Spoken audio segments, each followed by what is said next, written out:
ఇక్కడ కూడా చూడొచ్చు ఫ్లెక్సీ మీద రాజకీయ డ్రామాలు. ఈ పోలీసు సిబ్బందికి సంబంధించిన మొఖాలు. ఇది రాజ్యాంగం, వీళ్ళు చేసే డ్రామా పాలన.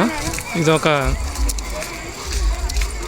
బూటకపు తిరునాళ్ళని ఈ రంగస్వామి గుడి దగ్గర జరుగుతున్న ఏదైతే ఉందో ఇది మొత్తం ఫారెస్ట్ అంటే అడవులకు సంబంధించిన రక్షణకు సంబంధించిన తిరునాళ్ళు జరగాలి. ఇక్కడ అడవులను నాశనం చేసే విధంగా తిరునాళ్ళను రూపొందించడం జరిగింది ఈ ప్రభుత్వ ఆధ్వర్యంలో. ఈ ప్రభుత్వం రావణ బ్రహ్మది అని ఈ సందర్భంగా తెలుసుకోగలరు. ఈ రాజ్యాంగం ఏదైతే ఉందో బ్రిటిష్ ఆతంకవాదులకు అనుకూలమైన చట్టాలతో రూపొందించబడినది అని తెలుసుకోగలరు.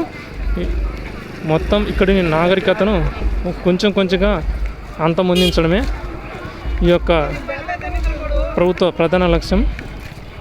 ఇక్కడ ఉండే ప్రజలకు వీళ్ళు ఏదేదో ప్రభుత్వం తిరునాళ్ళ జరుపుతుంది, అట్టహాసంగా జరుపుతుందని భ్రమపడి ఈ తిరునాళ్ళకు ప్రజలందరూ పాల్పంచుకోవడం జరిగింది.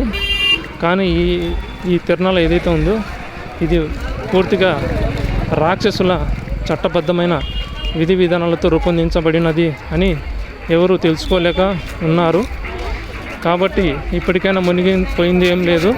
ఈ రాజ్యాంగ చట్టాలను పూర్తిగా నిర్మూలించే విధంగా ప్రజలందరూ ఈ రాజ్యాంగాన్ని బహిష్కరించాలని ఈ సందర్భంగా పిలుపునిస్తున్నాను.